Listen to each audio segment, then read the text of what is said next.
Hey everyone, FireKillerXX here. Today I'm going to guide you through the basics of Ready or Not speedrunning. First things first, different type of run types and game modes. The first game mode is Commander Mode. In Commander Mode, you basically just play the game from start to finish. The categories you can run are any percent, objective percent, arrest percent, and S percent. In any percent, your goal is to complete the mission as fast as possible, regardless of scoring.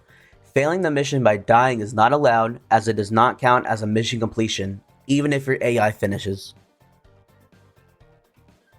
Objective percent is completing all given hard objectives. Soft objectives are not required as fast as possible, regardless of scoring. If any of the objectives are failed, the run is invalid. Arrest percent is essentially objective percent, except you must arrest every civilian in the level. In S percent, you must complete all given objectives as fast as possible, and the rank in the rating screen must show an S. The second game mode is Quick Play. In Quick Play, you will be running individual levels with the use of AI.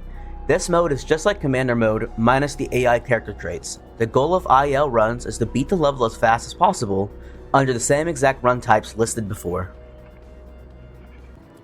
The last game mode is Multiplayer. On multiplayer, you can perform speedruns with up to 5 people, or if you feel like doing a speedrun with no AI at all, you can queue up multiplayer solo and do true solo runs. Now let's go over the in-game settings, starting off in the gameplay tab. The first thing that somewhat matters is your night vision color. You can choose between green phosphor and white phosphor.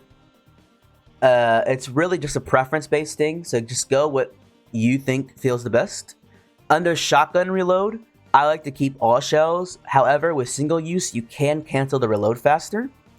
Under the default command, this can differ from level to level, but you generally want it to be fall in. Under the open door command, you want to change that to move and clear. Under the lock door command, you want to change that to kick and clear. And then under the HUD, I just like to enable my team status and player names. The rest doesn't really matter. Under graphics, that's all personal based on preference and how strong your PC is. I will say that under the helmet cam FPS limit, you can cap the FPS limit to help your PC run better if you want to have the helmet cam on. That's just something to keep in mind. Audio settings are entirely personal. You may, for example, want to remove the music volume in order to hear enemies better. You can also turn on subtitles, which help you see the auditory text of enemies nearby. Now on to the Controls tab. We start under the Movement category. The most important thing here is to clear the walk key. Everything else can be left the same. Next we go to Equipment. Everything here can be left the same. Under Interaction, change Melee to spacebar, and then you're going to scroll down and clear Toggle Low Ready, and go to Hold Low Ready and put that on Shift. Under Teamwork, I personally change the Issue Default command to my thumb mouse button, the first one, and also go ahead and clear the Hold command. Replay, you can pretty much leave everything the exact same. And then under MISC, I like to change my Vote Yes button to my thumb mouse too. This is because I don't like taking my hand off the mouse when I have to vote yes at the end of a level. Those are pretty much the ideal settings though for controls. Lastly, I move on to accessibility. If disabled, I would highly recommend turning on the highlight weapons, because this will help you for S percent. And also, it's just nice to kind of see the weapons on the ground highlighted. Next, let's go over the ideal loadouts in the game. The first is your primary weapon. I highly recommend sticking to ARs, as I've never really seen anyone else use an SMG, and shotguns just have a really slow reload time. My personal favorite AR is the G360. It has really low recoil and a lot of ammo. It does take about 2 to 3 bullets to the chest to kill, however. The attachments is pretty much all personal preference, but I would recommend using a flashlight over the laser for dark levels. Another popular choice among most other runners is the SA-58 OSW. This gun has pretty bad recoil, but the damage is pretty ridiculous. You can basically one-tap every enemy. As for the attachment, same thing I said before, it's all personal preference, but possibly you want to use the flashlight. Next, we go on to the pistol. The pistol honestly doesn't really matter because you're never really going to be using it. So just choose your favorite. Yeah. Next, we go to armor and munitions. Under armor and munitions, we have the armor type. As far as I know, no armor and stab vest are the exact same speed, but also due to some testing I've done, the light armor ceramic and Kevlar are essentially the same exact speed. You may lose like a millisecond of a difference each time you quote-unquote sprint in this game. The steel material has the slowest acceleration, and heavy armor is just the slowest in general. And if you combine heavy armor and steel, you'll be as slow as possible. With all that being said, I recommend sticking to light armor ceramic front and back for individual level runs, because you'll get max survivability with also max speed. But for full game runs, I recommend using heavy armor, steel, full coverage. Because the survivability you get is worth the amount of speed you'll be losing. Yeah.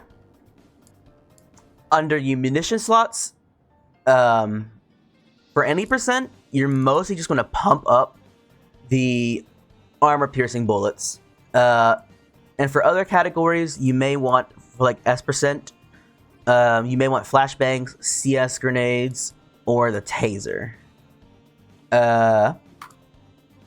Under tactical gear, you most likely want the breaching shotgun. There are just so many levels with locked doors, and it's just the superior tactical item of the game. However, if you're worried about survivability, you can equip the tactical shield with the cost of it slowing your acceleration down a bit. Lastly, we move on to headwear. And in most cases, you just want to keep the ballistic mask on to protect your face. Night vision goggles can be useful on darker maps. And the gas mask can be useful if you're running like S% and you need to use gas grenades.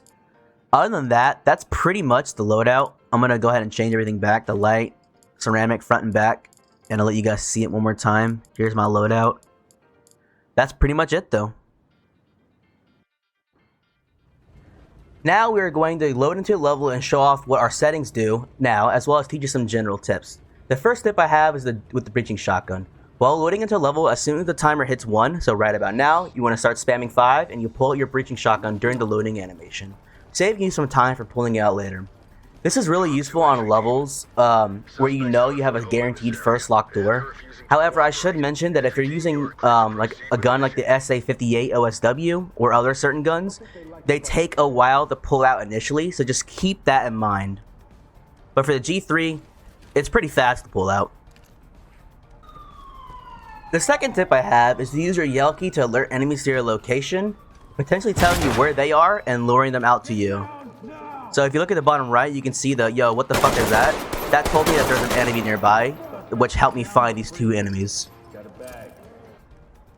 The third tip deals with what we changed under our settings. When you load into a level, you will now be able to press and hold shift to quote-unquote sprint. This should be the primary movement you do when you are not shooting at enemies. The fourth tip is to shoot doors with traps.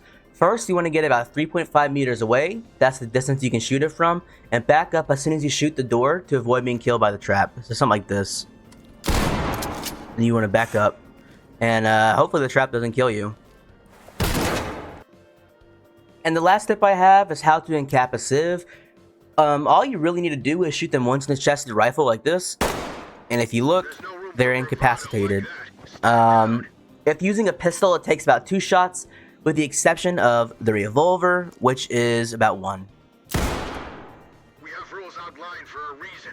Act within them. Next, I will show off the rules for each category. Starting with Commander Mode, here are the rules. Again, you can pause it if you need to, but the rules are right here. Commander Mode with DLC is literally the exact same thing, but please note, as more DLC is added to the game, old runs with less DLC may be orphaned. Run this category with your own risk. What this means is that if more DLC is released in the future, which it seems like it will be, if you have a run with just the first DLC, it will probably be removed. So run this category with your own risk. Next, we have Los Sueños %, and here are its rules. Again, feel free to pause.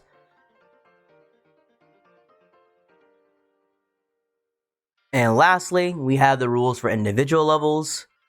The most important rule is to be playing in quick play mode. This is because Commander Mode has trade advantages for AI. And if you're attempting a true solo run, or you're playing with others, simply click the multiplayer option. The last thing I'll mention for this guide is downpatching. Now, most runners, including me, do not downpatch our game, but it can be useful for one reason, and that's the breaching shotgun. In a recent patch, the breaching shotgun was nerfed to where it only works on doors 3.5 meters away. If you downpatch to the very first patch of DLC 1, you can get the old breaching shotgun back, which was, if I'm not mistaken, unlimited range. For help on how to downpatch, check out our guides page on speedrun.com. Currently, we don't have a guide for it, but by the time this is uploaded, we should have a guide up here.